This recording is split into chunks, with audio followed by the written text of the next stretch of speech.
Hello everyone, and welcome to Kai Reviews. Today, we will be reviewing the game Neverwinter. Let's get into it.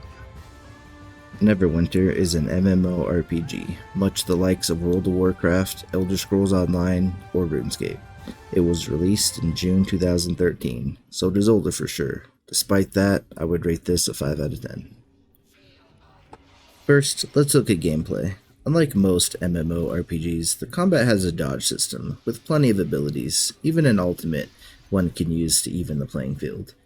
However, the age definitely shows, with clunky movement and almost every action getting clipped by another in some way.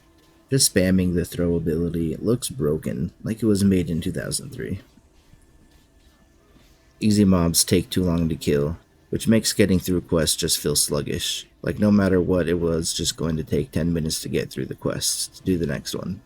I enjoyed the boss fights, though on the reverse hand, they were too short. They end just as you start to really get into it. This made the progress feel uneven, and I couldn't really gauge my character's strength very well. That said, the abilities themselves felt nice to use and made a big impact on fights. Even by level 5, I was having to use my full kit and dodge boss mechanics. I was impressed for a 2013 game. However, this is about how it holds up in 2025, and it barely stands compared to modern MMO gameplay. Next, let's talk about the story and the world.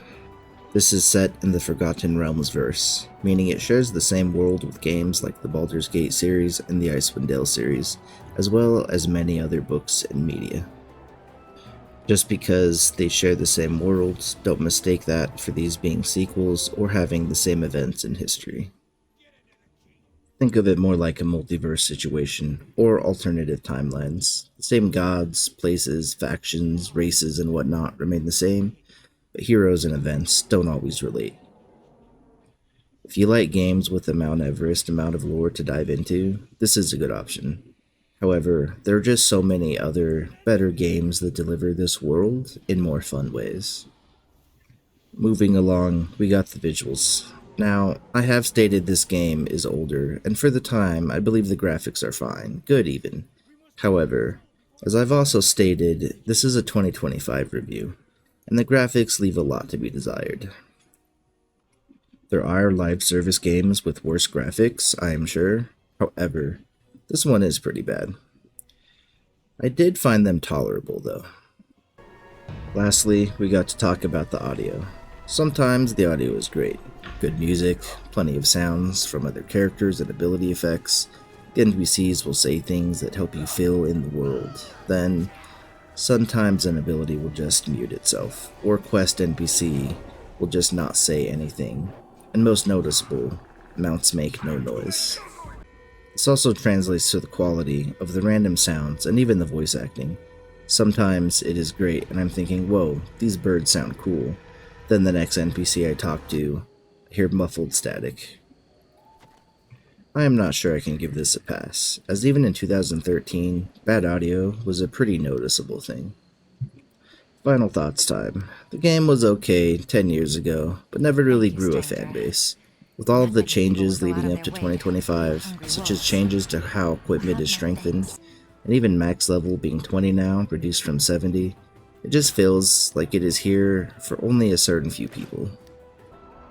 The 20 different currencies within the game is just confusing for anyone wanting to just play and not read 4 guides on what to do. Leveling is locked into quest progression and not just experience gain, which just makes it feel awkward. What is the point of side quests if they don't, reward you with any rewarding rewards? Like, oh, an extra silver I can never spend. Awesome. I do appreciate the amount of races you are able to play as. However, the class selection has me very disappointed. Even older Dungeons & Dragons based games, like Dungeons & Dragons Online for example, has more than double the playable classes here, on top of multi-classing, which makes this game feel really out of place. Finally, we got the cash shop. There is a currency exchange, keys, boxes, VIP membership, battle passes, starter packs, races, dungeons, and even campaigns, and of course, cosmetics, all locked behind paywalls. Now, this is a free game in 2025, so I don't really blame them for this. However, by Talos and all of the Divines, that is a crap ton of microtransactions.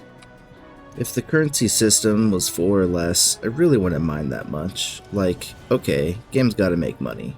However, there are just so many paid currencies that make the whole system 1,000 times more frustrating. If you really like MMOs and are crazy for the Forgotten Realms verse and don't mind less appealing visuals and older gameplay, then this game would probably be right what you want. However, for an MMO in 2025, I simply cannot recommend anyone spend their time on this game. For those reasons, I rate this game a 5 out of 10. It's not bad, but why bother? Thank you for watching my very first video. I plan to do more reviews of both new and old games. Please like and subscribe if you found anything I said here useful, and if you disagree, please comment your thoughts below. Thank you, and see you down the path, gamer.